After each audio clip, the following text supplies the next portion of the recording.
ಎಲ್ಲ ವಿದ್ಯಾರ್ಥಿಗಳಿಗೂ ಆನ್ಲೈನ್ ತರಗತಿಗೆ ಸ್ವಾಗತ. ನಾನು ವ್ಯವಹಾರ ಅಧ್ಯಯನದ ಉಪನ್ಯಾಸಕಿ. ಈಗ ನಾವು ವ್ಯವಹಾರ ಅಧ್ಯಯನದ ಮೊದಲ ಅಧ್ಯಾಯ, ವ್ಯವಹಾರ ಅಧ್ಯಯನದ ಒಂದು ವಿಷಯದಲ್ಲಿ ಮೊದಲನೇ ಅಧ್ಯಾಯ ವ್ಯವಹಾರದ ಸ್ವರೂಪ ಮತ್ತು ಉದ್ದೇಶ. ವ್ಯವಹಾರದ ಸ್ವರೂಪ ಅಂದ್ರೇನು ಮತ್ತು ಉದ್ದೇಶ ಅಂದ್ರೇನು, ಆ ಉದ್ದೇಶ ಯಾವ ರೀತಿಯಾಗಿ ಇರ್ತಾವ ಅಂತ ನೋಡೋಣ.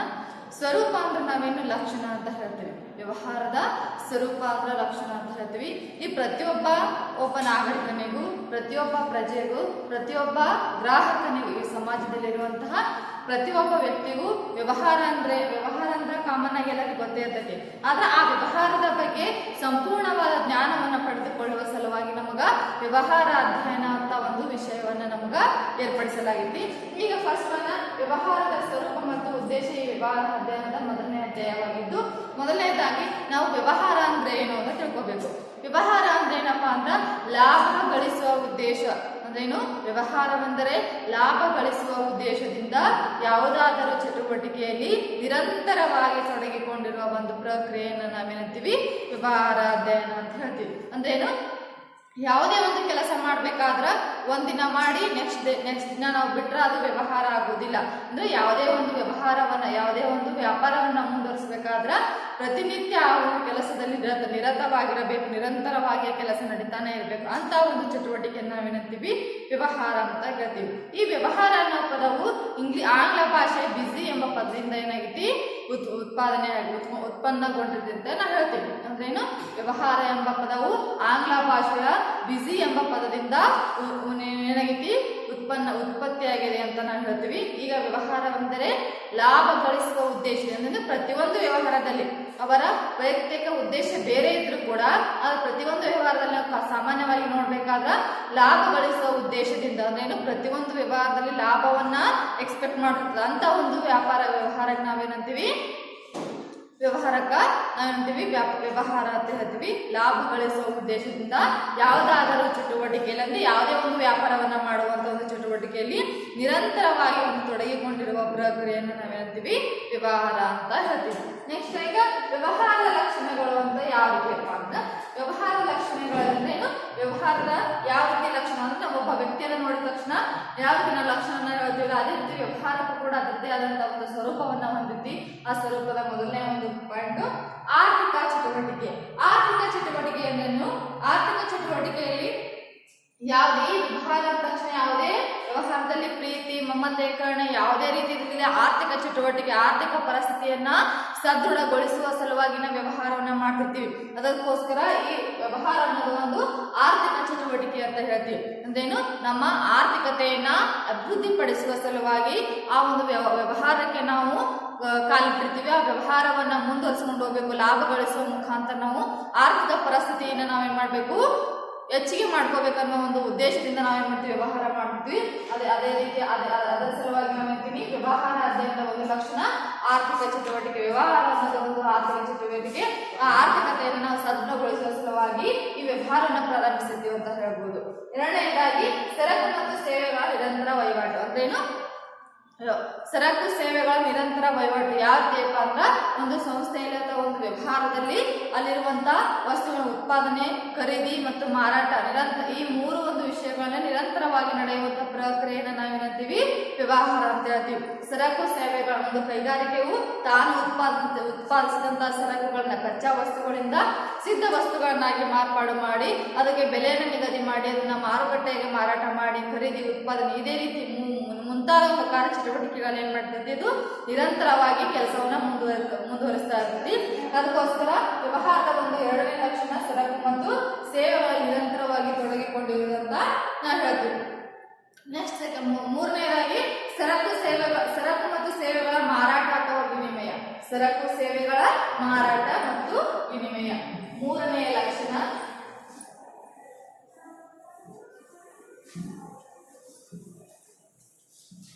ಮೂರನೆಯ ಲಕ್ಷಣ ಇಲ್ಲಿ ಫಸ್ಟ್ ಲಕ್ಷಣಗಳು. ಮೊದಲನೇದಾಗಿ ಆರ್ಥಿಕ ಚಟುವಟಿಕೆ. ಎರಡನೆಯದಾಗಿ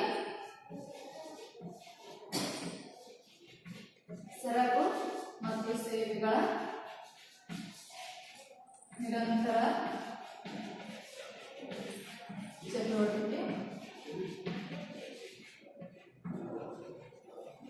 ಮೂರನೇದಾಗಿ ಸರಕು ಸೇವೆಗಳ ವಿನಿಮಯ. ಸರಕು ಮತ್ತು ಸೇವೆಗಳ ವಿನಿಮಯ. ವಿನಿಮಯ ಅಂದ್ರೆ ಸರಕು ಅಂದ್ರೆ ಒಂದು ವಸ್ತು ಮತ್ತು ಸೇವೆಗಳನ್ನ ನಾವು ಮಾಡುವಂತ ಒಂದು ಕೆಲಸಕ್ಕೆ ನಾವು ಸೇವೆ ಅಂತೀವಿ. ಇದು ವಿನಿಮಯ ಅಂದ್ರೇನು? ಸರಕು ಮತ್ತು ಸೇವೆಗಳ ವಿನಿಮಯ ಅಂದ್ರೇನು? ಒಂದು ಪ್ರದೇಶದಲ್ಲಿ ಎಲ್ಲ ವಸ್ತುಗಳನ್ನ ನಾವೇನ್ ಮಾಡೋಕ್ಕಾಗಲ್ಲ, ಬೆಳೆಯೋಕ್ಕಾಗಲ್ಲ. ಎಲ್ಲ ವಸ್ತುಗಳನ್ನ ನಾವೇನ್ ಮಾಡೋಕ್ಕಾಗಲ್ಲ, ಸಿದ್ಧ ವಸ್ತುಗಳನ್ನಾಗಿ ನಾವು ಏರ್ಪಡಿಸಿ ಅಂದ್ರೇನು ಎಲ್ಲ ವಸ್ತುಗಳನ್ನು ಒಂದೇ ಪ್ರದೇಶದಲ್ಲಿ ನಾವು ಬೆಳೆಯೋಕ್ಕೂ ಆಗೋದಿಲ್ಲ. ಅದೇ ರೀತಿ ಎಲ್ಲ ವಸ್ತುಗಳನ್ನ ನಮ್ಗ ಮಾರುಕಟ್ಟೆಯಲ್ಲಿ ನಮ್ಮ ಮಾರ್ಕೆಟಲ್ಲಿ ಸಿಗ್ತದೆ ಅಂತ ಹೇಳಕ್ಕಾಗಲ್ಲ. ಅಂದ್ರೇನು ನಮ್ಮ ಪ್ರದೇಶದಲ್ಲಿ ಬೆಳೆದೇ ಇರತಕ್ಕಂಥ ಬೆಳೆಗಳು ಬೇರೆ ದೇಶದಲ್ಲಿ ಬೆಳಿಬಹುದು ಅಥವಾ ಬೇರೆ ಪ್ರದೇಶದಲ್ಲಿ ಬೆಳಿಬಹುದು. ಮತ್ತೆ ನಮ್ಮ ದೇಶದಲ್ಲಿ ಸಿಗದೇ ಇರುವಂತಹ, ನಮ್ಮ ರಾಜ್ಯದಲ್ಲಿ ಅಥವಾ ನಮ್ಮ ರಾಜ್ಯದಲ್ಲಿ ಸಿಗದೇ ಇರುವಂತಹ ಒಂದು ಮಷಿನರಿ ವಸ್ತುಗಳಾಗಿರ್ಬೋದು, ಇನ್ನಿತರೆ ಬೇರೆ ಬೇರೆ ವಸ್ತುಗಳು ಒಂದು ಪ್ರದೇಶದಿಂದ ಮತ್ತೊಂದು ಪ್ರದೇಶದಲ್ಲಿ ಭಿನ್ನವಾಗಿರ್ತದೆ. ಬೆಳೆಯುವಂತ ಪ್ರಕ್ರಿಯೆ ಕೂಡ ಭಿನ್ನವಾಗಿರ್ತೈತಿ. ಅದೇ ಆ ಒಂದು ಉದ್ದೇಶ ಸಲುವಾಗಿ ಇಲ್ಲಿ ನಮ್ಮ ಪ್ರದೇಶದಲ್ಲಿ ಬೆಳೆದೇ ಇರ್ತಕ್ಕಂಥ ಧಾನ್ಯಗಳನ್ನ ನಾವೇನ್ ಮಾಡ್ತೀವಿ, ಬೇರೆ ಪ್ರದೇಶದಿಂದ ನಾವೇನ್ ಮಾಡ್ಬೇಕಾಗತ್ತಾ, ತರಿಸ್ಕೊಳ್ಬೇಕಾಗತ್ತ. ಇನ್ನೊಂದು ಎಕ್ಸಾಂಪಲ್ ಹೇಳ್ಬೇಕಂದ್ರೆ ಕಚ್ಚಾ ವಸ್ತು. ಒಂದು ಕೈಗಾರಿಕೆಗಳು ಒಂದು ವಸ್ತುವನ್ನ ಸಿದ್ಧ ವಸ್ತುವನ್ನಾಗಿ ಮಾರ್ಪಡಿಸ್ಬೇಕಾದ್ರ ಅಲ್ಲಿ ಏನ್ ಮಾಡ್ಬೇಕು, ಕಚ್ಚಾ ವಸ್ತುಗಳು ಬೇಕು. ಆ ಕಚ್ಚಾ ವಸ್ತುಗಳನ್ನು ಕೂಡ ನಾವೇನ್ ಮಾಡ್ಬೇಕು, ಖರೀದಿಸಬೇಕಾಗತ್ತ. ಎಂದು ಬೇರೆ ಬೇರೆ ಪ್ರದೇಶದಿಂದ ಅಥವಾ ಬೇರೆ ಬೇರೆ ಕಡೆಗಳಿಂದ ಕಚ್ಚಾ ವಸ್ತುಗಳನ್ನ ಖರೀದಿಸಿ ನಾವು ಆ ಕೈಗಾರಿಕೆಗಳನ್ನ ಮುಂದುವರಿಸಬೇಕಾಗತ್ತ. ಅಲ್ಲಿ ಒಂದು ವಿನಿಮಯ ಅಂದ್ರೆ ಒಂದು ಪ್ರದೇಶದಿಂದ ಇನ್ನೊಂದು ಪ್ರದೇಶಕ್ಕೆ ಅಂದ್ರೆ ಸರಕುಗಳನ್ನ ವಿನಿಮಯ ಮಾಡಿಕೊಳ್ಳುವುದು. ನಮ್ಮ ಪ್ರದೇಶಕ್ಕೆ ಬೇಕಾದಂತ ನಮಗೆ ಬೇಕಾದಂತ ವಸ್ತುಗಳನ್ನ ಅವರಿಂದ ತರಿಸಿಕೊಳ್ಳುವುದು. ನಮಗೆ ಅವ್ರಿಗೆ ಬೇಕಂತ ವಸ್ತುಗಳನ್ನ ಅವರು ನಮ್ಮಿಂದ ತರಿಸಿಕೊಳ್ತಾರೆ. ಈ ರೀತಿ ಸರಕು ಮತ್ತು ಸೇವೆಗಳ ವಿನಿಮಯ ಒಂದು ವ್ಯವಹಾರದ ಲಕ್ಷಣ ಆಗಿದೆ ಅಂತ ಹೇಳ್ತೀವಿ. ನಾಲ್ಕನೆಯದಾಗಿ ಲಾಭ ಗಳಿಸುವುದು. ಲಾಭ, ಇದು ಮುಖ್ಯವಾದ ಪಾಯಿಂಟ್ ಹೇಳ್ತೀವಿ. ಲಾಭ ಗಳಿಸುವುದು.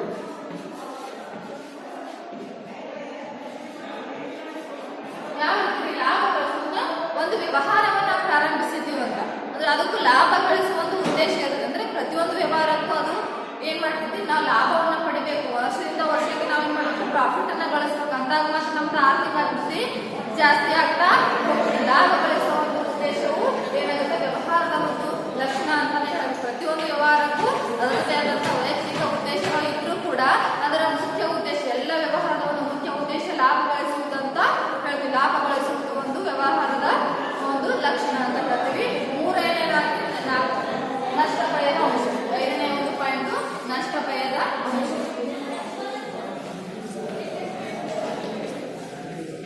ನಷ್ಟ ಭಯದ ಅಂಶ.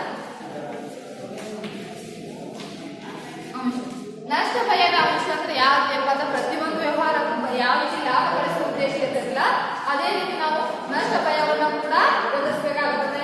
ಕೆಲವೊಂದ್ಸಲ ನಮ್ಗೆ ವ್ಯವಹಾರದಲ್ಲಿ ಲಾಭನೂ ಆಗ್ಬೋದು ಮತ್ತು ನಷ್ಟನೂ ಆಗ್ಬೋದು. ಪ್ರತಿಯೊಂದು ವರ್ಷ ಲಾಭ ಆಗ್ತೈತೆ ಅಂತ ನಾವು ಹೇಳಕ್ಕಾಗಲ್ಲ, ಪ್ರತಿಯೊಂದು ಈಗ ನಷ್ಟ ಆಗ್ತದೆ ಅಂತ ಹೇಳಕ್ಕಾಗಲ್ಲ. ಕೆಲವೊಂದು ಟೈಮ್ ನಮ್ಗೆ ಏನಾಗ್ಬೋದು, ನಷ್ಟನೂ ಆಗ್ಬೋದು ಅಥವಾ ಲಾಭನೂ ಆಗ್ಬೋದು. ನಷ್ಟ ಭಯದ ಅಂಶ ಒಂದು ವ್ಯವಹಾರದ ಒಂದು ಲಕ್ಷಣ ಅಂತ ಹೇಳ್ತೀವಿ. ಅಂದ್ರೆ ಪ್ರತಿಯೊಂದು ವ್ಯವಹಾರದಲ್ಲಿ ನಷ್ಟ ಭಯ ಇದ್ದೇ ಇರ್ತೈತಿ. ಅಂದ್ರೆ ನಷ್ಟ ಆದ್ರೆ ಏನಾಗುತ್ತೆ, ಆ ಒಂದು ಸಂಸ್ಥೆ ಕುಂದುತೈತಿ ಅಂದ್ರೇನು, ಅದು ಮುಂದುವರೆಯಕ್ಕೆ ಆಗೋದಿಲ್ಲ ಅನ್ನೋ ಒಂದು ಲಕ್ಷಣ ಅಂತ ಹೇಳ್ತೀವಿ. ನೆಕ್ಸ್ಟ್ 6ನೇದಾಗಿ ಪ್ರತಿಫಲದ ಅನಿಶ್ಚಿತತೆ.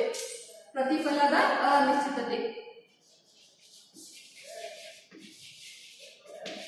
ಪ್ರತಿಫಲದ ಅನಿಶ್ಚಿತತೆ.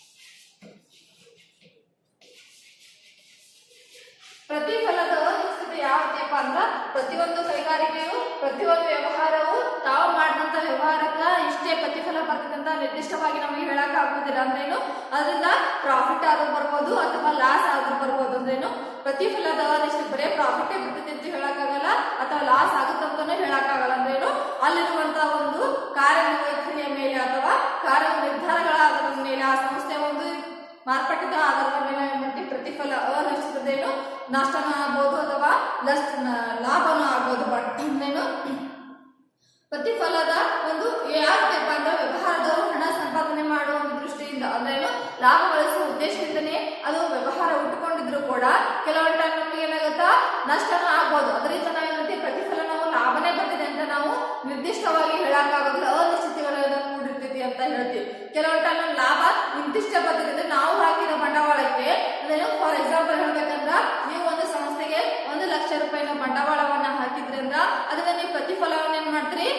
50,000 ರೂಪಾಯಿ ನಮ್ಮ 50,000 ರೂಪಾಯಿ ಪ್ರಾಫಿಟ್, 1,50,000 ರೂಪಾಯಿ ಬಂದ್ರೆ ನಮ್ಗೆ ಏನಾಗುತ್ತಾ ಪ್ರಾಫಿಟ್ ಆಗೈತಿ ಅಂತ ನಾವು ನೀವು ಕನ್ಸಿಡರ್ ಮಾಡ್ತೀವಿ. ಅಲ್ಲಿ 50,000 ರೂಪಾಯಿ ನಮ್ಗೆ ಪ್ರಾಫಿಟ್ ಆದ್ರೂ ಕೂಡ 1 ಲಕ್ಷದ ಬಂಡವಾಳಕ್ಕೆ 50,000 ರೂಪಾಯಿ ಪ್ರಾಫಿಟ್ ಆಯ್ತಪ್ಪ ಅಂತ ಹೇಳಿ ನೀವು ಏನ್ ಮಾಡ್ತೀವಿ ಎಕ್ಸ್ಪೆಕ್ಟ್ ಮಾಡಿರ್ತೀರಿ. ಅದು 50,000ಗಿಂತ ಹೆಚ್ಚಿಗೆ ಆಗ್ಬೋದು, 50,000ಗಿಂತ ಕಡಿಮೆ 30,000 ರೂಪಾಯಿ ನಿಮ್ಗೆ ಪ್ರಾಫಿಟ್ ಬರ್ಬೋದು, ಅಥವಾ 1 ಲಕ್ಷನೂ ಬರ್ಬೋದು. ಅದಕ್ಕೋಸ್ಕರ ಪ್ರಾಫಿಟ್ ಆಗೂನು ಆಗ್ಬೋದು ಅಥವಾ ನಷ್ಟನೂ ಆಗ್ಬೋದು. ಅದಕ್ಕೋಸ್ಕರ ಯಾವುದೇ ನಷ್ಟನೇ ಆಗ್ಲಿ ಲಾಭನೇ ಆಗ್ಲಿ ಯಾವುದೇ ಅನಿಶ್ಚಿತಗಳಿಂದ ಕೂಡಿರ್ತೈತಿ ಅಂತ ಹೇಳ್ತೀವಿ. ನಿಶ್ಚಿತ ಒಂದು ಇಷ್ಟೇ ಆಗುತ್ತೆ ಲಾಭ, ಇಷ್ಟೇ ಆಗುತ್ತೆ ನಷ್ಟ ಅಂತ ನಮಗ ನಿರ್ದಿಷ್ಟವಾಗಿ ಹೇಳಲು ಸಾಧ್ಯವಿಲ್ಲ ಅಂತ ಹೇಳ್ತೀವಿ. ನೆಕ್ಸ್ಟ್ ಸರಕು ಮತ್ತು ಸೇವೆಗಳ ಉತ್ಪಾದನೆ ಮತ್ತು ಪಡೆದುಕೊಳ್ಳುವಿಕೆ. 6ನೇ ಪಾಯಿಂಟ್ ಸರಕು ಮತ್ತು ಸೇವೆಗಳ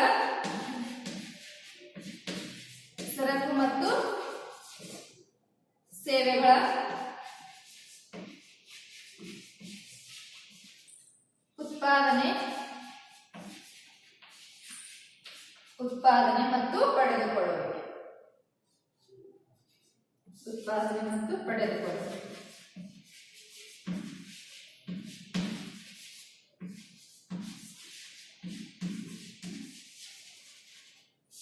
ಯಾವ ರೀತಿ ಸರಕು ಮತ್ತು ಸೇವೆಗಳ ಉತ್ಪಾದನೆ ಅಂದ್ರೇನು? ಒಂದು ಕೈಗಾರಿಕೆ ಒಂದು ವ್ಯವಹಾರದ ಲಕ್ಷಣ ಅಂತ ಹೇಳ್ತೀವಿ.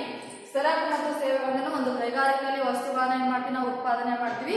ಉತ್ಪಾದನೆ ಮಾಡಿದ ತಕ್ಷಣ ಅದನ್ನ ನಾವು ಏನ್ ಮಾಡ್ತೀವಿ ಮಾರುಕಟ್ಟೆಗೆ ಬಿಡುಗಡೆ ಮಾಡ್ತೀವಿ. ಬಿಡುಗಡೆ ಮಾಡಿದ ತಕ್ಷಣ ಅದನ್ನ ಗ್ರಾಹಕರು ಪಡೆದುಕೊಳ್ಳುತ್ತಾರೆ. ಇದು ಒಂದು ಲಕ್ಷಣ ಅಂತ ಹೇಳ್ತೀವಿ. ಇಲ್ಲಿ ಫಾರ್ ಎಕ್ಸಾಂಪಲ್ ಯಾವ ವಸ್ತುವಿನ ಸಕ್ಕರೆ, ಒಂದು ಕಾರ್ಖಾನೆಯಲ್ಲಿ ಸಕ್ಕರೆನ ಕಬ್ಬಿನ ಸಕ್ಕರೆ ಅಥವಾ ನಾವು ಬೆಲ್ಲವನ್ನು ನಾವು ಉತ್ಪಾದನೆ ಮಾಡಬಹುದು. ಅದೇ ರೀತಿ ಒಂದು ಪೆನ್ನಿನ ಕಾರ್ಖಾನೆಯಲ್ಲಿ ಪೆನ್ನನ್ನು ಉತ್ಪಾದನೆ ಮಾಡಬಹುದು. ಅಥವಾ ಪುಸ್ತಕವನ್ನು ಮುಂತಾದ ದಿನ ಬಳಕೆ ಸರಕುಗಳನ್ನು ಏನ್ ಮಾಡ್ತೀವಿ ಉತ್ಪಾದನೆಯನ್ನ ಮಾಡಿ ಆ ಉತ್ಪಾದನೆ ಗ್ರಾಹಕರು ಏನ್ ಮಾಡ್ತಾರೆ ಅವರು ಆ ವಸ್ತುವನ್ನ ಪಡೆದುಕೊಳ್ಳುತ್ತಾರೆ. ಅದು ಕೂಡ ಒಂದು ಲಕ್ಷಣ ಅಂತ ಹೇಳ್ತೀವಿ. ಸರಕು ಮತ್ತು ಸೇವೆಗಳ ಒಂದು ಪ್ರಮುಖವಾದ ಲಕ್ಷಣ. ಸರಕು ಸೇವೆಗಳ ಉತ್ಪಾದನೆ ಮಾಡಿದ ತಕ್ಷಣ ಅದನ್ನು ಪಡೆದುಕೊಳ್ಳುವುದು ಕೂಡ ಇದು ಒಂದು ಲಕ್ಷಣ ಅಂತ ಹೇಳ್ತೀವಿ. ವ್ಯವಹಾರದ ಲಕ್ಷಣ ಅಂತ ಹೇಳ್ತೀವಿ. ಮತ್ತೆ ನೆಕ್ಸ್ಟ್ ಮುಂದಿನ ಈ ಒಂದು ಎಷ್ಟು 5-6 ಪಾಯಿಂಟ್ಸ್ಗಳನ್ನ ನಾವೇನ್ ಮಾಡ್ತೀವಿ ವ್ಯವಹಾರ ಲಕ್ಷಣಗಳನ್ನ ಅಂತೀವಿ. ಇನ್ನೊಂದ್ಸಲ ನೋಡ್ರಿ. ಆರ್ಥಿಕ ಚಟುವಟಿಕೆ ಅಂದ್ರೆ ಏನು? ವ್ಯವಹಾರವು ನಮ್ಮ ಆರ್ಥಿಕತೆಯನ್ನ ಸದೃಢಗೊಳಿಸುವ ಸಲುವಾಗಿ ಲಾಭ ಗಳಿಸುವ ಉದ್ದೇಶದಿಂದ ಆರ್ಥಿಕತೆಯನ್ನ ಅಭಿವೃದ್ಧಿಗೊಳಿಸುವ ಸಲುವಾಗಿ ನಾವು ಏನ್ ಮಾಡ್ತೀವಿ ಆ ಒಂದು ವ್ಯವಹಾರವನ್ನು ಮಾಡ್ತೀವಿ. ಅದಕ್ಕೋಸ್ಕರ ಅದೊಂದು ಆರ್ಥಿಕ ಚಟುವಟಿಕೆ ಅಂತ ನಾವು ಹೇಳ್ತೀವಿ. ವ್ಯವಹಾರ ಅನ್ನೋದು ಒಂದು ಆರ್ಥಿಕ ಚಟುವಟಿಕೆ ಅಂತ ಹೇಳ್ತೀವಿ. ಮತ್ತ 2ನೇದಾಗಿ ಸರಕು ಸೇವೆಗಳ ನಿರಂತರ ಚಟುವಟಿಕೆ ಅಂತ ಹೇಳ್ತೀವಿ. ಸರಕು ಸೇವೆಗಳ ನಿರಂತರ ಚಟುವಟಿಕೆ. ಸರಕು ಸೇವೆಗಳು ಒಂದು ದಿನ ಮಾರಾಟ ಮಾಡಿ ಇನ್ನೊಂದು ದಿನ ಮಾರಾಟ ಮಾಡಿಲ್ಲ ಅದನ್ನು ವ್ಯವಹಾರ ಅನ್ನೋದಿಲ್ಲ. ಅದು ಸರಕು ಸೇವೆಗಳು ದಿನನಿತ್ಯ ನಿರಂತರವಾಗಿ ಆ ಚಟುವಟಿಕೆಗಳಲ್ಲಿ ಸರಕುವನ್ನು ಮಾರಾಟ ಮಾಡುವುದಾಗಲಿ, ಖರೀದಿ ಮಾಡುವುದಾಗಲಿ ಅಥವಾ ಉತ್ಪಾದನೆ ಮಾಡುವುದಾಗಲಿ ಈ ಒಂದು ಚಟುವಟಿಕೆ ನಿರಂತರವಾಗಿ ತೊಡಗಿಕೊಂಡಿರುವಂತಹ ಪ್ರಕ್ರಿಯೆಯನ್ನು ವ್ಯವಹಾರವಂತಿ. ಅದಕ್ಕೋಸ್ಕರ ವ್ಯವಹಾರವು ಸರಕು ಸೇವೆ ನಿರಂತರ ಚಟುವಟಿಕೆ ಆಗಿದೆ ಅಂತ ನಾವು ಹೇಳ್ತೀವಿ. ನೆಕ್ಸ್ಟ್ 3ನೇದಾಗಿ ಸರಕು ಸೇವೆಗಳ ವಿನಿಮಯ ಅಂದ್ರೇನು? ಬೇರೆ ಬೇರೆ ಪ್ರದೇಶದಲ್ಲಿ ಬೇರೆ ಬೇರೆ ವಸ್ತುಗಳನ್ನು ಉತ್ಪಾದನೆ ಮಾಡುವುದರಿಂದ ಎಲ್ಲಾ ವಸ್ತುಗಳನ್ನು ಒಂದೇ ಕಡೆ ನಾವು ಉತ್ಪಾದನೆ ಮಾಡೋಕ್ಕಾಗೋದಿಲ್ಲ. ಅದಕ್ಕೋಸ್ಕರ ನಮಗೆ ಮೂಲಭೂತವಾಗಿ ಅವಶ್ಯಕವಾಗಿ ಬೇಕಾದಂತಹ ವಸ್ತುಗಳನ್ನ ನಾವು ಬೇರೆ ಕಡೆ ತರಿಸಿಕೊಳ್ಳುವುದು ಅಥವಾ ಅವರಿಗೆ ಬೇಕಾದಂತಹ ವಸ್ತುಗಳನ್ನ ಅವರು ನಮ್ಮಿಂದ ತರಿಸಿಕೊಳ್ಳಬಹುದು. ಈ ರೀತಿ ನಮ್ಮ ವಸ್ತುಗಳನ್ನ ಅವರಿಗೆ ಕಳಿಸುವುದು, ಅವರ ವಸ್ತುವನ್ನ ನಾವು ತೆಗೆದುಕೊಳ್ಳುವುದು. ಈ ರೀತಿ ಸರಕು ಸೇವೆಗಳನ್ನ ಮಾಡಬೇಕು. ವಿನಿಮಯ ಮಾಡಿಕೊಳ್ಳುವ ಮುಖಾಂತರ ನಾವೇನ್ ಮಾಡ್ತೀವಿ ವ್ಯಾಪಾರವನ್ನ ಅಭಿವೃದ್ಧಿಗೊಳಿಸಬಹುದು ಅಂತ ಹೇಳ್ತೀವಿ. ನೆಕ್ಸ್ಟ್ 4ನೇದಾಗಿ ಲಾಭ ಗಳಿಸುವುದೇನು? ಪ್ರತಿಯೊಂದು ವ್ಯವಹಾರವು ಲಾಭ ಗಳಿಸುವ ಉದ್ದೇಶದಿಂದ ನಾವು ಅವರು ವ್ಯಾಪಾರವನ್ನ ಮಾಡ್ತಿರ್ತಾರೆ. ಅದಕ್ಕೋಸ್ಕರ ಪ್ರತಿಯೊಂದು ವ್ಯಾಪಾರದಲ್ಲಿ ಲಾಭ ಗಳಿಸುವುದು ಒಂದು ಪ್ರಮುಖವಾದ ಅಂಶ ಅಂತ ಹೇಳ್ತೀವಿ. ಇದು ಕೂಡ ಒಂದು ಲಕ್ಷಣವಾಗಿ ನಾವು ಪರಿಗಣಿಸ್ತೀವಿ. ನೆಕ್ಸ್ಟ್ 5ನೇ ಒಂದು ಪಾಯಿಂಟ್ ನಷ್ಟ ಭಯದ ಅಂಶ ಅಂದ್ರೇನು? ಪ್ರತಿಯೊಂದು ವ್ಯವಹಾರದಲ್ಲಿ ನಷ್ಟ ಭಯದ ಅಂಶ ಇದ್ದೇ ಇರ್ತೈತಿ ಅಂತ ಹೇಳ್ತೀವಿ. ಅಂದ್ರೇನು? ನಾವು ನಷ್ಟನೇ ಆಗ್ತೈತಿ ಅಥವಾ ಲಾಭನೇ ಆಗ್ತೈತಿ ನಾವು ಪ್ರತಿಯೊಂದು ವ್ಯವಹಾರದಲ್ಲಿ ನಿರ್ದಿಷ್ಟವಾಗಿ ಹೇಳಲು ಸಾಧ್ಯವಿಲ್ಲ. ಅದಕ್ಕೋಸ್ಕರ ಪ್ರತಿಯೊಂದು ವ್ಯವಹಾರದಲ್ಲಿ ಅಂದ್ರೆ ಲಾಭ ಆಗ್ತೈತೆ ಅಥವಾ ನಷ್ಟ ಆಗ್ತೈತೆ ಅನ್ನೋ ಒಂದು ಭಯ ಅಲ್ಲಿರುವಂತಹ ಒಂದು ವ್ಯವಸ್ಥಾಪಕರಿಗೆ ಅಥವಾ ಅಲ್ಲಿರುವಂತಹ ಒಂದು ಅಧ್ಯಕ್ಷರಿಗೆ ಅಥವಾ ಅಲ್ಲಿರುವಂತಹ ಒಂದು ಓನರ್ಗೆ ನಾವು ಅಲ್ಲಿ ನಷ್ಟ ಭಯದ ಅಂಶ ಇರ್ತೈತಿ ಅಂತ ಹೇಳ್ತೀವಿ. ಅದೇ ರೀತಿಯಾಗಿ ಪ್ರತಿಫಲದ ಅನಿಸಿಕೆ. ನಾವು ಮಾಡಿದಂತ ಕೆಲಸಕ್ಕೆ, ನಾವು ಮಾಡಿದಂತ ಒಂದು ಕೈಗಾರಿಕೆಗಳಿಗೆ, ನಾವು ಮಾಡಿದಂತ ಕೆಲಸಕ್ಕೆ ಪ್ರತಿಫಲ ಬರುತ್ತೋ ಇಲ್ವೋ ಅದು ಕೂಡ ಒಂದು ಅನಿಶ್ಚಿತತೆ ಅಂತ ಹೇಳ್ತೀವಿ. ಫಾರ್ ಎಕ್ಸಾಂಪಲ್ ಒಂದು ಕೈಗಾರಿಕೆ, ಒಂದು ಸಕ್ಕರೆ ಕೈಗಾರಿಕೆಗೆ ಅಥವಾ ಸಕ್ಕರೆ ಕಾರ್ಖಾನೆಯು ಒಂದು ಕಬ್ಬಿನ ಮುಖಾಂತರ ಏನ್ ಮಾಡ್ತಾರೆ ಅವರು ಸಕ್ಕರೆಯನ್ನು ರೆಡಿ ಮಾಡಿ ಅದನ್ನ ಮಾರ್ಕೆಟ್ಗೆ ಬಿಡಬೇಕಾದ್ರೆ ಒಂದು 35 ರೂಪಾಯಿ ಕೆಜಿ ಅಂತ ಅವರು ಮಾರಾಟ ಮಾಡಿದ್ರು ಅಂತಂದ್ರ ಅಲ್ಲಿ 35 ರೂಪಾಯಿ ಕೆಜಿಗಿಂತ ಹೆಚ್ಚಿಗೆ ಅವರು ಜಾಸ್ತಿ ಪರ್ಚೇಸ್ ಮಾಡಿದ್ರು. 35 ರೂಪಾಯಿ ತಾವು ಅನ್ಕೊಂಡಂಗೆ ಸೇಲ್ ಆಯ್ತು ಅಂದ್ರೆ ಅವ್ರಿಗೆ ಲಾಭ ಬರುತ್ತೆ, ಇಲ್ಲಾಂದ್ರ ಲಾಭ ಬರುವುದಿಲ್ಲ. ಅದೇ ರೀತಿ ಪ್ರತಿಫಲನ ಅಂದ್ರೆ ನಾವು ಆ ಒಂದು ಕೈಗಾರಿಕೆಗಳಿಂದ ನಾವು ಮಾಡುವಂತ ವ್ಯಾಪಾರಕ್ಕೆ ಏನಾಗುತ್ತಾ ಪ್ರತಿಫಲ ಲಾಭ ಆಗುತ್ತೋ ನಷ್ಟ ಆಗುತ್ತೋ ಅದು ಕೂಡ ನಾವೇನ್ ಮಾಡ್ತೀವಿ ನಿರ್ದಿಷ್ಟವಾಗಿ ಹೇಳಲು ಸಾಧ್ಯವಿಲ್ಲ. ಅದಕ್ಕೋಸ್ಕರ ಏನು ಪ್ರತಿಫಲ ಅನ್ನೋದು ಅನಿಶ್ಚಿತತೆ ಅಂತ ಹೇಳ್ತೀವಿ. ಇದು ಕೂಡ ಒಂದು ವ್ಯವಹಾರದ ಲಕ್ಷಣ ಅಂತ ಹೇಳ್ತೀವಿ. ನೆಕ್ಸ್ಟ್ ಕೊನೆಯದಾಗಿ ಸರಕು ಮತ್ತು ಸೇವೆಗಳ ಉತ್ಪಾದನೆ ಮತ್ತು ಪಡೆದುಕೊಳ್ಳುವಿಕೆ ಅಂದ್ರೇನು, ಸರಕು ಸೇವೆಗಳನ್ನ ಯಾವ ರೀತಿ ನಾವು ಉತ್ಪಾದನೆ ಮಾಡ್ತೀವಿ, ಅದನ್ನ ಯಾವ ರೀತಿ ಪಡೆದುಕೊಳ್ಳುತ್ತೀವಿ ಅಂತ ನಾವೇನ್ ಮಾಡ್ತೀವಿ, ಇದು ಕೂಡ ಒಂದು ಲಕ್ಷಣ ಅಂತ ಹೇಳ್ತೀವಿ.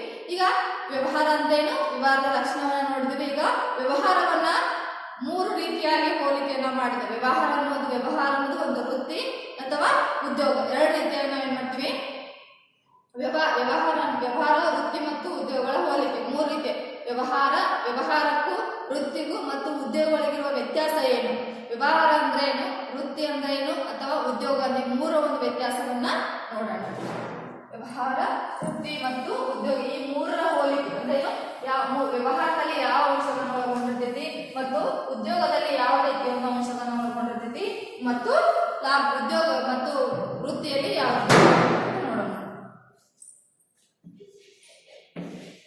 ವ್ಯವಹಾರ, ವೃತ್ತಿ ಮತ್ತು ಉದ್ಯೋಗದ ಹೋಲಿಕೆ.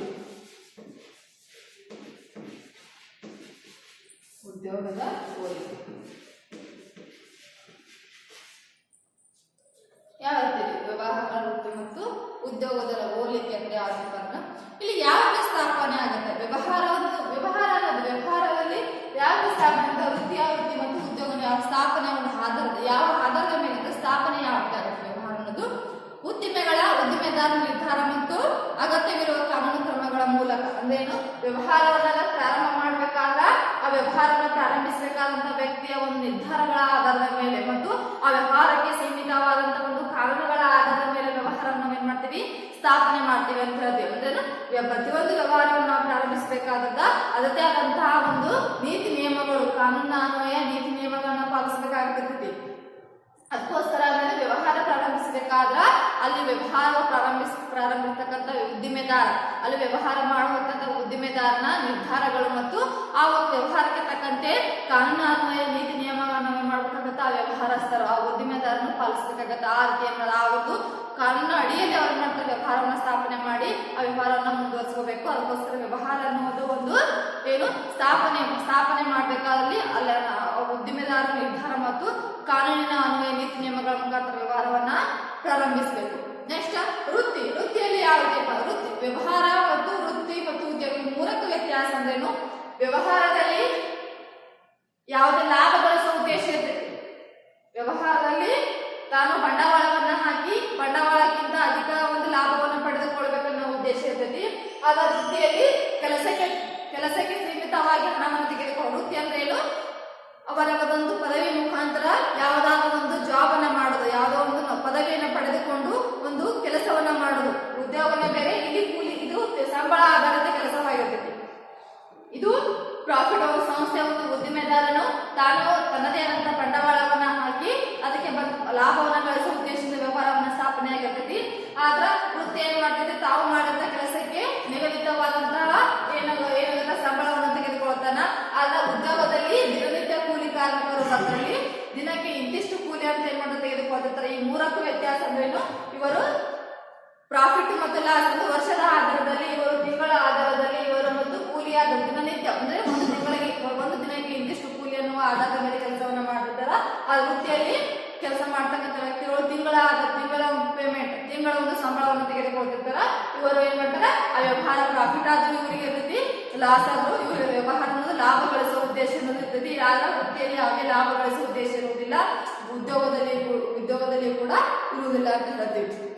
ಅಂದೇನು, ಇಲ್ಲಿ ವೃತ್ತಿಯಲ್ಲಿ ಯಾವ್ದಪ್ಪ ಅಂದ್ರ ವೃತ್ತಿಪರ ಸಂಸ್ಥೆಯ ಸದಸ್ಯತ್ವ ಮತ್ತು ವೃತ್ತಿ ಆಚರಣೆ ಪ್ರಮಾಣ ಪತ್ರ ಪಡೆಯುವುದರ ಮೂಲಕ. ಅಂದ್ರೇನು, ಇವ್ರು ಏನ್ ಮಾಡಿದ್ರು, ವ್ಯವಹಾರವನ್ನು ಪ್ರಾರಂಭಿಸಬೇಕಾದ್ರೆ ಉದ್ದಿಮೆದಾರನ ತನ್ನ ನಿರ್ಧಾರಗಳು ಯಾವ ವ್ಯವಹಾರನ ಸ್ಥಾಪನೆ ಮಾಡಬೇಕು, ಆ ವ್ಯವಹಾರನ ಸ್ಥಾಪನೆ ಮಾಡ್ಬೇಕಾದ್ರ ಕಾನೂನು ಅಡಿಯಲ್ಲಿ ಯಾವ ನೀತಿ ನಿಯಮಗಳನ್ನ ಅನುಸರಿಸಬೇಕಂತ ಇವರು ತಿಳಿದುಕೊಂಡು ವ್ಯವಹಾರನ ಸ್ಥಾಪನೆ ಮಾಡಬೇಕು. ಆದ್ರೆ ವೃತ್ತಿಯಲ್ಲಿ ಏನ್ ಮಾಡ್ಬೇಕು ಅಂದ್ರೆ ಯಾವುದೇ ಒಂದು ಕೆಲಸಕ್ಕೆ ಸೇರ್ಬೇಕಾದ್ರೆ, ಯಾವುದೇ ಒಂದು ಸಂಸ್ಥೆಯ ಸದಸ್ಯತ್ವವನ್ನು ಪಡೆಯಬೇಕಾದ್ರ ಅದರದೇ ಆದಂತಹ ಪದವಿಯನ್ನ ಮುಗಿಸಿಕೊಂಡಿರ್ಬೇಕು. ಪದವಿಯನ್ನು ಮುಗಿಸಿಕೊಂಡು ಅದರ ಪ್ರಮಾಣ ಪತ್ರವನ್ನ ಪಡೆದುಕೊಂಡು ಆ ವೃತ್ತಿಯನ್ನ ಏನ್ ಮಾಡ್ಬೇಕು, ಸೇರಿಕೊಳ್ಬೇಕು. ಫಾರ್ ಎಕ್ಸಾಂಪಲ್ ಒಂದು ಕಾಲೇಜನ್ನು ತೆಗೆದುಕೊಂಡಾಗ ಯಾವುದೇ ಒಂದು ಸಬ್ಜೆಕ್ಟ್ ನ ಟೀಚರ್ಸ್ ಬೇಕಾದ ಅಂದ್ರೆ ಎಲ್ಲರನ್ನ ಯಾರು ಬೇಕಾದ್ರೂ ನಾವು ಟೀಚರ್ಸ್ ನ ಆಯ್ಕೆ ಮಾಡ್ಕೊಳಕ್ ಬರೋದಿಲ್ಲ. ಅಲ್ಲಿ ಅದರದೇ ಆದಂತಹ PG ಮುಗಿಸಿ ಅದರದೇ ಆದಂತಹ ಒಂದು ಡಿಗ್ರಿಯನ್ನ ಮುಗಿಸಿ ಪದವಿಯನ್ನ ಪಡೆದುಕೊಂಡಿರ್ತಕ್ಕಂಥ ವ್ಯಕ್ತಿಗಳನ್ನ ಅಂದ್ರೇನು, ಸಾಕಷ್ಟು ಕನ್ನಡ, ಇಂಗ್ಲಿಷ್ ಈ ರೀತಿ ಬೇರೆ ಬೇರೆ ಸಬ್ಜೆಕ್ಟ್ ಇರುವುದರಿಂದ ಆ ಇಂಗ್ಲಿಷ್ ನಲ್ಲಿ ಏನ್ ಮಾಡ್ತಾ MA BEd ಮುಗಿಸ್ತಕ್ಕಂಥ ಇಂಗ್ಲಿಷ್ ನಲ್ಲಿ MA BEd ಮುಗಿರ್ತಕ್ಕಂಥ ವ್ಯಕ್ತಿಯು ಏನ್ ಮಾಡ್ಬೇಕಂತ ಈ ರೀತಿಗೆ ಆಯ್ಕೆ ಆಗ್ತಾರೆ. ಈ ರೀತಿ ಅದರದೇ ಆದಂತಹ ಒಂದು ಏನ್ ಸಬ್ಜೆಕ್ಟ್ಗೆ ಅದರದೇ ಆದಂತಹ ಪದವಿಯನ್ನ ಮುಗಿಸಿಕೊಂಡು ಅದರ ಪ್ರಮಾಣ ಪತ್ರವನ್ನು ಪಡೆದುಕೊಂಡಂತ ವ್ಯಕ್ತಿಗಳ ಒಂದು ಆಯ್ಕೆ ಇರುತ್ತದೆ ವೃತ್ತಿಯಲ್ಲಿ. ನೆಕ್ಸ್ಟ್ ಉದ್ಯೋಗದಲ್ಲಿ ನೇಮಕಾತಿ ಮತ್ತು ಸೇವಾ ಒಪ್ಪಂದ. ನೇಮಕಾತಿ ಪತ್ರ ಮತ್ತು ಉದ್ಯೋಗದಲ್ಲಿ ಯಾವುದೇ ಪದವಿ ಪಡೆಯಬೇಕಾಗಿಲ್ಲ, ಯಾವುದೇ ಒಂದು ಪ್ರಮಾಣ ಪತ್ರ ಪಡೆಯುವ ಅವಶ್ಯಕತೆ ಇಲ್ಲ. ಇಲ್ಲಿ ಉದ್ಯೋಗನೇ ಕೂಲಿ ಕೆಲಸವನ್ನ ಮಾಡ್ತಕ್ಕಂಥ ವ್ಯಕ್ತಿಗಳು ಬರ್ತಾರೆ. ಉದ್ಯೋಗ ದಿನನಿತ್ಯ ಕೂಲಿ ಕಾರ್ಮಿಕರು ಬರ್ತಾರ. ಇವರು ತಮ್ಮ ಮಾಲೀಕ ಮತ್ತು ತಮ್ಮ ನಡುವ ಒಪ್ಪಂದದ ಮುಖಾಂತರ ಏನ್ ಮಾಡ್ತಾರೆ, ಕೆಲಸಕ್ಕೆ ಸೇರ್ತಾರೆ. ಇಲ್ಲಿ ಸ್ಥಾಪನೆ ಅಂದ್ರೆ ಇಲ್ಲಿ ವ್ಯವಹಾರ ಯಾವ ರೀತಿ ಸ್ಥಾಪನೆ ಆಗುತ್ತಂದ್ರೆ ಲಾಭ ಗಳಿಸುವ ಉದ್ದೇಶದಿಂದ ಉದ್ದಿಮೆದಾರನ ನಿರ್ಧಾರ ಮತ್ತು ಕಾನೂನಿನ ಏನಾಗುತ್ತ ನಿಯಮಗಳ ಮುಖಾಂತರ ಸ್ಥಾಪನೆ ಆಗುತ್ತಾ. ಅದರ ವ್ಯವಹಾರದಲ್ಲಿ ತಾವು ಪದವಿಯನ್ನು ಪಡೆದುಕೊಂಡ ಒಂದು ಯಾವುದೇ ಸಂಸ್ಥೆಯಲ್ಲಿ ಒಂದು ಪದವಿಯ ಸದಸ್ಯತ್ವವನ್ನು ಪಡೆಯಬೇಕಾದ್ರ ಅದರದೇ ಆದಂತಹ ಪದವಿಯನ್ನು ಮುಗಿಸಿಕೊಂಡಿರಬೇಕು. ಈ ವೃತ್ತಿಯಲ್ಲಿ ಕೆಲಸ ಮಾಡ್ತಕ್ಕಂಥ ವ್ಯಕ್ತಿಗಳು ಉದ್ಯೋಗದಲ್ಲಿ ಯಾವುದೇ ಪದವಿಯನ್ನು ಪಡೆಯಬೇಕಾಗಿಲ್ಲ, ಯಾವುದೇ ಒಂದು ಕಾನೂನು ಅನ್ವಯ ಇರುವುದಿಲ್ಲ. ಉದ್ಯೋಗದಲ್ಲಿ ಅಲ್ಲಿರುವಂತ ಮಾಲೀಕ ಮತ್ತು ಕಾರ್ಮಿಕ ನಡುವಿನ ಒಪ್ಪಂದದ ಮೇರೆಗೆ ಏನ್ ಮಾಡ್ತಾರ, ಕೆಲಸವನ್ನ ಆರಂಭಿಸುತ್ತಾರೆ. ಇವ್ರ ಕೆಲಸ ಏನು, ವ್ಯವಹಾರದ ಕೆಲಸ ಏನು ಮತ್ತು ವೃತ್ತಿಯ ಕೆಲಸ ಏನು ಮತ್ತು ಈ ಉದ್ಯೋಗದಲ್ಲಿ ಯಾವ ರೀತಿ ಕಾರ್ಯಗಳು ನಡೀತಿದ್ದವಪ್ಪ ಅಂತ. ವ್ಯವಹಾರದಲ್ಲಿ ಸರಕು ಮತ್ತು ಸೇವೆಗಳನ್ನು ಸಾರ್ವಜನಿಕರಿಗೆ ಒದಗಿಸುವಂತ ಕೆಲಸವನ್ನ ಮಾಡ್ತಿರ್ತೈತಿ. ಆದ್ರೆ ವೃತ್ತಿಯಲ್ಲಿ ವ್ಯಕ್ತಿಗತ ಹಾಗೂ ಪರಿಣಿತಿಯಿಂದ ಕೂಡಿದ ಸೇವೆಗಳನ್ನು ಸಲ್ಲಿಸುವುದು. ವ್ಯವಹಾರದಲ್ಲಿ ಸಾರ್ವಜನಿಕರಿಗೆ ಸರಕು ಮತ್ತು ಸೇವೆಗಳನ್ನು ಒದಗಿಸುವ ಕಾರ್ಯಗಳು ನಡೆದ್ರ ಇಲ್ಲಿ ವೃತ್ತಿಯಲ್ಲಿ ಏನಾಗ್ತದೆ ನಡೀತದಪ್ಪ ಅಂದ್ರ ವ್ಯಕ್ತಿಗತ ಹಾಗೂ ಪರಿಣಿತಿಯಿಂದ ಕೂಡಿದ ಸೇವೆಗಳನ್ನು ಸಲ್ಲಿಸುವುದ. ಅಲ್ಲಿ ಪದವಿ ವ್ಯಕ್ತಿಗತ ಮತ್ತು ಪರಿಣಿತಿಯನ್ನ ಪಡೆದುಕೊಂಡಿರ್ತಕ್ಕಂಥ ವ್ಯಕ್ತಿಗಳು ಸೇವೆ ಸಲ್ಲಿಸುವುದು. ಇಲ್ಲಿ ಗೌರ್ಮೆಂಟ್ ಜಾಬ್ಸ್ ಮಾಡ್ತಕ್ಕಂಥ ವ್ಯಕ್ತಿಗಳು ಅದರದ್ದೇ ಆದಂತಹ ಜ್ಞಾನವನ್ನ ಪಡೆದುಕೊಂಡಂತ ವ್ಯಕ್ತಿಗಳು ತಮ್ಮ ಕೆಲಸದಲ್ಲಿ ತಲ್ಲೀನರಾಗಿರ್ತಾರೆ ಅಂತ ಹೇಳ್ಬೋದು. ಇಲ್ಲಿ ಸರಕು ಮತ್ತು ಸೇವೆಗಳನ್ನ ಮಾರ್ಪಾಡು ಮಾಡಿದ್ರೆ ಇಲ್ಲಿ ತಮ್ಮ ಜ್ಞಾನವನ್ನ ಉಪಯೋಗಿಸಿಕೊಂಡು ಕೆಲಸವನ್ನ ಮಾಡ್ಬಿಡ್ತಾರೆ. ನೆಕ್ಸ್ಟ್ ಉದ್ಯೋಗದಲ್ಲಿ ಸೇವಾ ಒಪ್ಪಂದ ಅಥವಾ ಸೇವಾ ನಿಯಮಾನುಸಾರ ಕಾರ್ಯನಿರ್ವಹಿಸುವುದು ಅಂದ್ರೇನು, ಆ ಮಾಲೀಕ ಮತ್ತು ಒಂದು ಕಾರ್ಮಿಕರ ನಡುವೆ ಮಾಲೀಕ ಮತ್ತು ಆ ಕೂಲಿ ಕಾರ್ಮಿಕರ ನಡುವೆ ಏನು ಒಪ್ಪಂದ ಆಗಿರುತ್ತೆ ಆ ಒಪ್ಪಂದದ ಮೇರೆಗೆ ಏನಿರುತ್ತೆ ಕೆಲಸವನ್ನ ನಡೆದಿರ್ತೈತಿ. ಅಂತೇನು ಈ ಮೂರು ಕೆಲಸವನ್ನ ಯಾವ ರೀತಿ ಮಾಡಬೇಕು, ವ್ಯವಹಾರವನ್ನು ಲಾಭ ಗಳಿಸುವ ಉದ್ದೇಶದಿಂದ ಸರಕು ಸೇವೆಗಳನ್ನ ನಾವೇನ್ ಮಾಡ್ತೀವಿ, ಸಾರ್ವಜನಿಕರಿಗೆ ಮಾರಾಟ ಮಾಡುವುದು.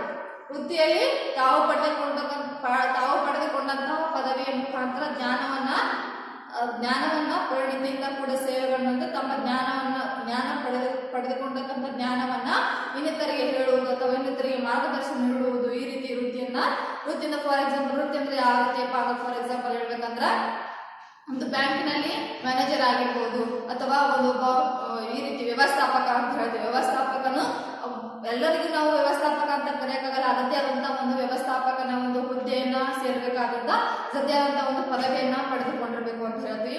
ಇನ್ನೊಂದು ರೀತಿ ಹೇಳ್ಬೇಕಂದ್ರೆ ವೃತ್ತಿ ಅಂದ್ರ CA ಚಾರ್ಟೆಡ್ ಅಕೌಂಟೆಂಟ್ ಅಂತ ಹೇಳ್ತೀವಿ. CA ಒಬ್ಬ ವ್ಯಕ್ತಿಯನ್ನ CA ಆಗಿ ಲೆಕ್ಕ ಪರಿಶೋಧಕನ ಏನೋ ಪರಿಗಣಿಸಬೇಕಾದ್ರೆ ಅವ ಏನ್ ಮಾಡ್ಬೇಕು, ICAI ಅನ್ನುವಂತ ಒಂದು ಪದವಿಯನ್ನು ಮುಗಿಸಿ ಅವ್ರು ಏನ್ ಮಾಡ್ಬೇಕು, ಅದಕ್ಕೆ ಪದವಿಯನ್ನು ಪ್ರಮಾಣ ಪತ್ರವನ್ನು ತೆಗೆದುಕೊಂಡಿರ್ಬೇಕು ಅಂತ ಹೇಳ್ತೀವಿ.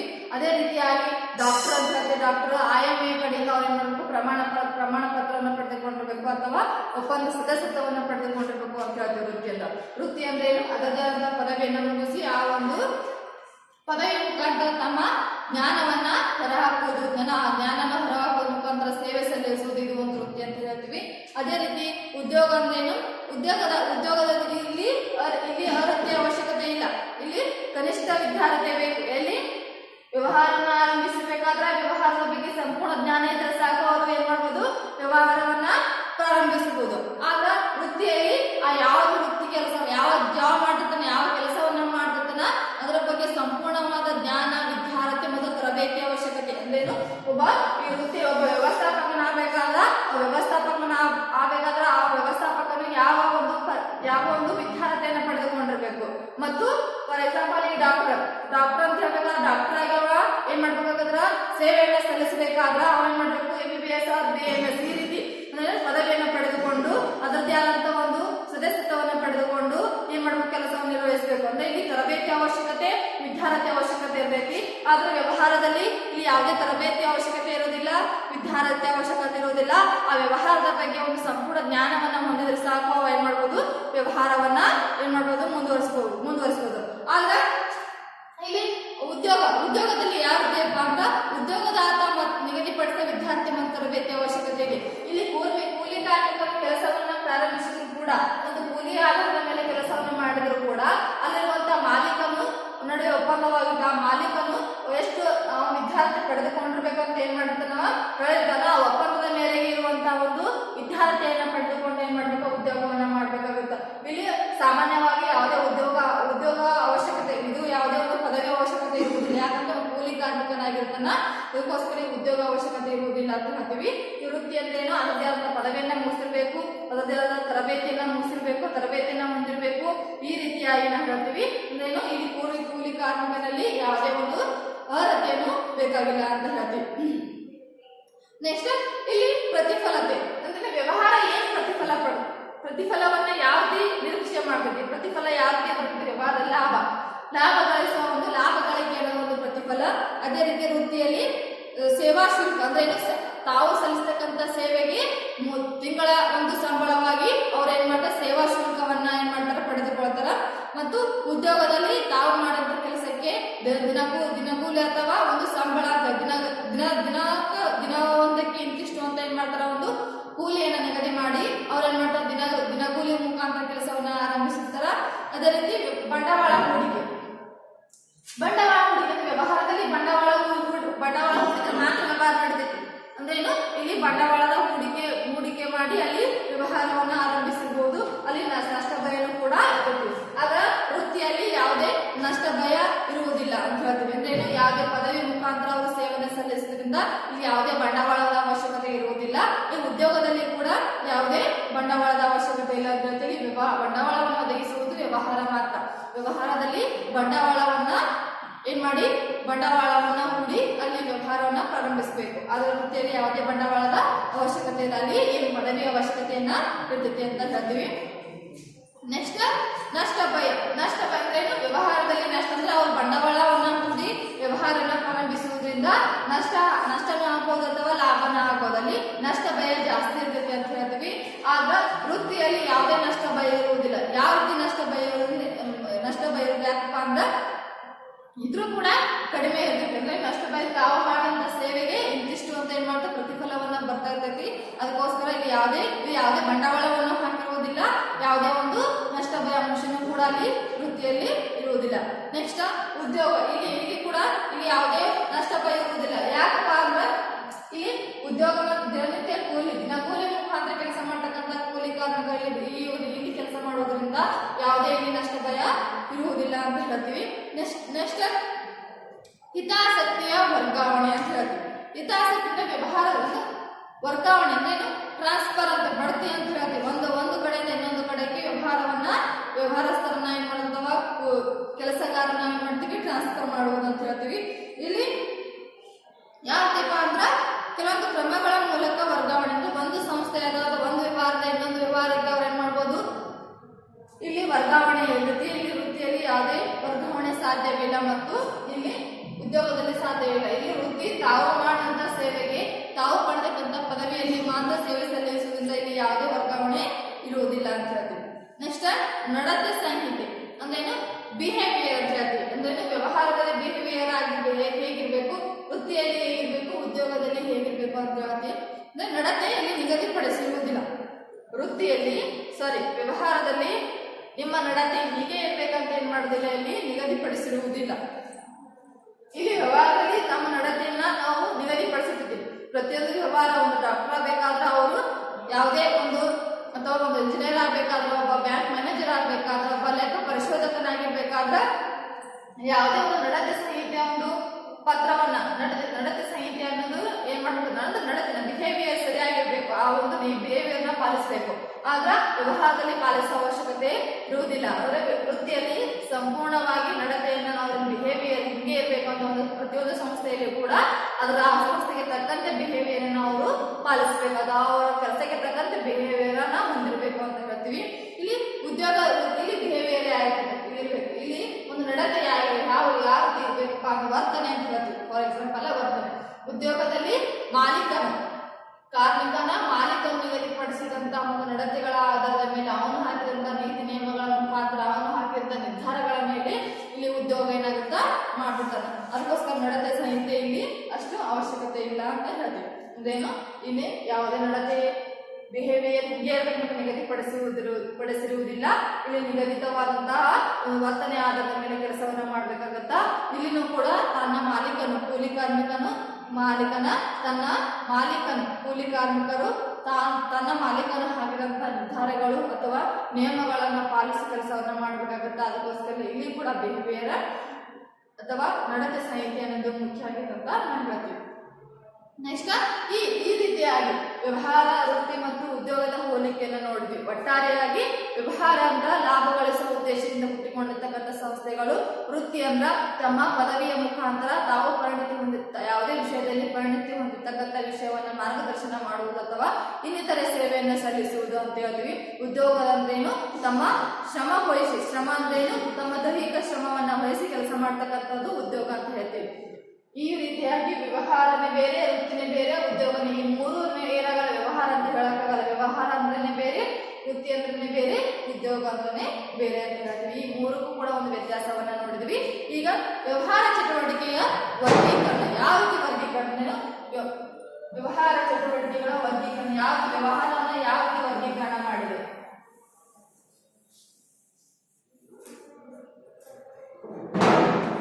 ವ್ಯವಹಾರ ಚಟುವಟಿಕೆಯ ವರ್ಗೀಕರಣ.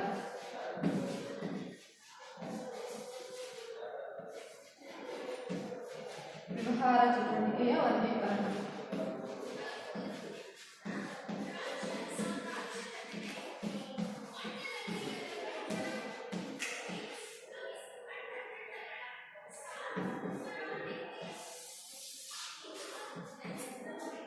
ಇಲ್ಲಿ ಎರಡು ರೀತಿಯಾಗಿ ವರ್ಗೀಕರಣವನ್ನು ಮಾಡಿದ್ದೀವಿ, ಕೈಗಾರಿಕೆ ಮತ್ತು ವಾಣಿಜ್ಯ. ಕೈಗಾರಿಕೆ ಮತ್ತು ವಾಣಿಜ್ಯ ಇದೇನು ವ್ಯವಹಾರದಲ್ಲಿ ಎರಡು ವಿಭಾಗಗಳನ್ನು ಮಾಡಿದ್ವಿ, ಒಂದು ಕೈಗಾರಿಕೆ ಮತ್ತು ಒಂದು ವಾಣಿಜ್ಯ. ಈ ಕೈಗಾರಿಕೆ ಅಂದ್ರೆ ಏನಪ್ಪ ಅಂದ್ರೆ ಕಚ್ಚಾ ವಸ್ತುಗಳಿಂದ ಅಥವಾ ಕಚ್ಚಾ ಸಂಪನ್ಮೂಲಗಳಿಂದ ಸಿದ್ಧ ವಸ್ತುಗಳನ್ನ ನಾವೇನ್ ಮಾಡೋದು, ಮಾರ್ಪಾಡನ್ನ ಮಾಡುವುದೇನು. ಕಚ್ಚಾ ವಸ್ತುಗಳಿಂದ ಸಂಪನ್ಮೂಲಗಳನ್ನು ಉಪಯುಕ್ತ ವಸ್ತು ಸರಕನ್ನಾಗಿ ಪರಿವರ್ತಿಸಬೇಕಂದ್ರೇನು, ಕಚ್ಚಾ ವಸ್ತುಗಳಿಂದ ಅಥವಾ ಕಚ್ಚಾ ಸಂಪನ್ಮೂಲಗಳಿಂದ ಉಪಯುಕ್ತ ಸರಕನ್ನು ಮಾರ್ಪಾಡು ಮಾಡುವುದಕ್ಕೆ ನಾವು ಹೇಳ್ತೀವಿ ಕೈಗಾರಿಕೆ ಅಂತ ಹೇಳ್ತೀವಿ. ಅಂದ್ರೇನು, ವೇಸ್ಟ್ ಉಪಯೋಗ ಇಲ್ಲದೆ ಇರತಕ್ಕಂಥ ಒಂದು ಸರಕುಗಳನ್ನು ಉಪಯೋಗಿಸಿ ಇಲ್ಲಿ ಉಪಯುಕ್ತವಾದಂತಹ ಒಂದು ಸರಕುಗಳನ್ನ ಮಾಡೋದಕ್ಕೆ ನಾವು ಕೈಗಾರಿಕೆ ಅಂತ ಹೇಳ್ತೀವಿ. ಒಟ್ಟಾರೆಯಾಗಿ ಕಚ್ಚಾ ಸಾಮಗ್ರಿಗಳಿಂದ ಸಿದ್ಧ ವಸ್ತುಗಳನ್ನಾಗಿ ಏರ್ಪಡಿಸುವುದಕ್ಕೆ ನಾವು ಕೈಗಾರಿಕೆ ಅಂತ ಹೇಳ್ತೀವಿ. ಈ ರೀತಿಯ ಫಾರ್ ಎಕ್ಸಾಂಪಲ್ ಹತ್ತಿ ಬಟ್ಟೆ ಉತ್ಪಾದಿಸುವ ಎಲ್ಲ ಘಟಕಗಳ ಸಮೂಹ ಹತ್ತು ಬಟ್ಟೆ ಕೈಗಾರಿಕೆ ಅಂದ್ರೆ ಹತ್ತಿಯನ್ನು ಎಲ್ಲರೂ ಬೆಳೆದಿರ್ತೇವೆ. ವ್ಯವಹಾರದ ಕೈಗಾರಿಕೆಯಲ್ಲಿ ಹತ್ತಿ ಮುಖಾಂತರ ಹತ್ತಿ ಬಟ್ಟೆ ಅಂದ್ರೆ ಹತ್ತಿಗಳ ಒಂದು ಸಹಾಯದಿಂದ ಹತ್ತಿ ಬಟ್ಟೆಯನ್ನ ಯಾವ ರೀತಿಯನ್ನ ನಾವು ರೆಡಿ ಮಾಡ್ತೀವಿ ಅದು ಕೈಗಾರಿಕೆ ಅಂತ ಹೇಳ್ತೀವಿ. ಅದನ್ನ ಹತ್ತಿ ಕೈಗಾರಿಕೆಗಳು ಅಂತ ಹೇಳ್ತೀವಿ. ಅಂದ್ರೆ ಹತ್ತಿಯ ಮುಖಾಂತರ ಯಾವುದೇ ವಸ್ತುಗಳನ್ನ ತಯಾರಿಸತಕ್ಕಂಥ ಕೈಗಾರಿಕೆಗಳು ಹತ್ತಿ ಕೈಗಾರಿಕೆಗಳು. ಅದೇ ರೀತಿ ವಿದ್ಯುನ್ಮಾನ ಕೈಗಾರಿಕೆಗಳು ಅಂದ್ರೆ ವಿದ್ಯುನ್ಮಾನ ಉಪಕರಣಗಳನ್ನು ಉತ್ಪಾದಿಸುವ ಎಲ್ಲ ಸಂಸ್ಥೆಗಳು ಒಳಗೊಂಡಿವೆ. ವಿದ್ಯುತ್ಗಳನ್ನು ಉಪಯೋಗಿಸಿ ಯಾವುದೇ ಒಂದು ಕೆಲಸವನ್ನ ಮಾಡಿದ್ರೆ ಅದಕ್ಕೆ ವಿದ್ಯುನ್ಮಾನ ಕೈಗಾರಿಕೆಗಳು. ಈ ರೀತಿಯಾಗಿ ಅಂದ್ರೆ ಬ್ಯಾಂಕಿಂಗ್ ಕೈಗಾರಿಕೆಗಳು. ಈ ರೀತಿ ಬೇರೆ ಬೇರೆ ವಸ್ತುಗಳು ಹತ್ತಿಯಿಂದ ಹತ್ತಿ ಬಟ್ಟೆನ ಯಾವ ರೀತಿ ತಯಾರು ಮಾಡ್ತೀವಿ ಅದಕ್ಕೆ ಹತ್ತಿ ಕೈಗಾರಿಕೆಗಳು ಅಂತ ಹೇಳ್ತೀವಿ. ಅದರದೇ ಆದಂತ ವಿಭಿನ್ನವಾದ ಕೈಗಾರಿಕೆಗಳು ಇರುವುದರಿಂದ ಇಲ್ಲಿ ಕೈಗಾರಿಕೆಗಳು ಕೂಡ ಹಲವಾರು ವಿಭಾಗಗಳು ಇರ್ತಾವು. ಮೊದಲನೇದಾದ ಕೈಗಾರಿಕೆ ಅಂದ್ರೇನು, ಕಚ್ಚಾ ವಸ್ತುಗಳಿಂದ ಅಂದ್ರೇನು ಉಪಯೋಗ ಇಲ್ಲದೆ ಇರ್ತಕ್ಕಂಥ ವಸ್ತುಗಳಿಂದ ನಾವು ಉಪಯುಕ್ತ ವಸ್ತು ಏರ್ಪಡಿಸುವುದಕ್ಕೆ ನಾವು ಕೈಗಾರಿಕೆ ಅಂತ ಹೇಳ್ತೀವಿ. ಇಲ್ಲಿ 3 ರೀತಿಯಾಗಿ ಕೈಗಾರಿಕೆಯನ್ನು ನೋಡ್ತೀವಿ: ಪ್ರಾಥಮಿಕ ಕೈಗಾರಿಕೆಗಳು, ದ್ವಿತೀಯ ಕೈಗಾರಿಕೆಗಳು ಮತ್ತು ತೃತೀಯ ಕೈಗಾರಿಕೆಗಳು. ಯಾವ್ದಪ್ಪ ಅಂದ್ರೆ ಪ್ರಾಥಮಿಕ, ದ್ವಿತೀಯ ಮತ್ತು ತೃತೀಯ ಕೈಗಾರಿಕೆ.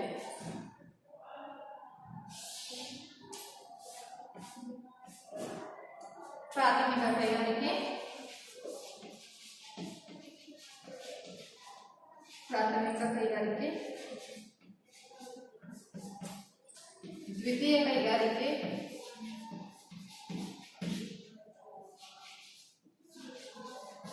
ದ್ವಿತೀಯ ಕೈಗಾರಿಕೆ ಮತ್ತು ತೃತೀಯ.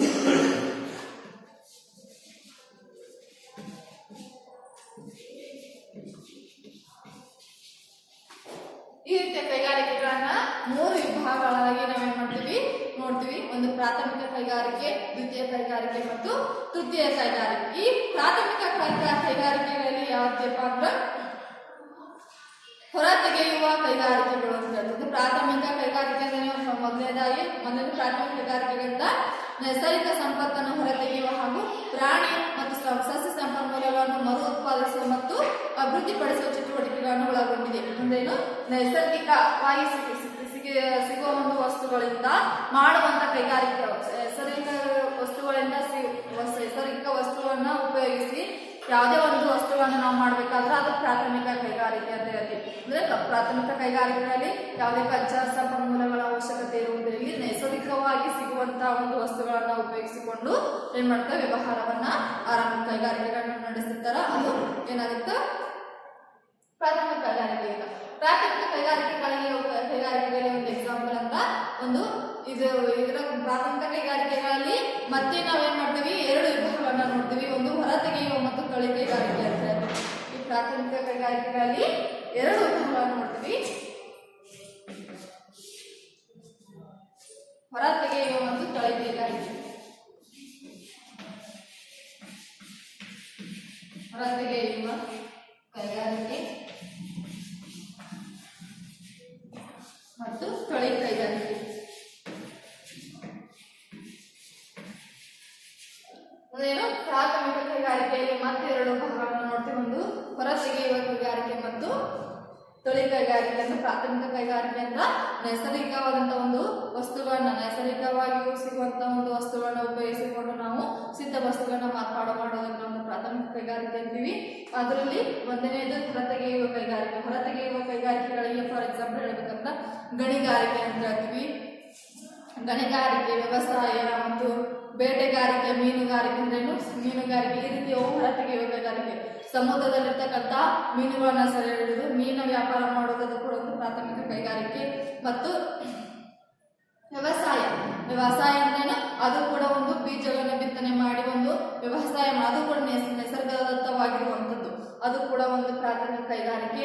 ಮತ್ತು ಗಣಿಗಾರಿಕೆಯನ್ನು ಕೂಡ ಪ್ರಾಥಮಿಕ ಕೈಗಾರಿಕೆ ಅಂತ ಹೇಳ್ತೀವಿ. ಈ ರೀತಿ ಅಂದ್ರೇನು?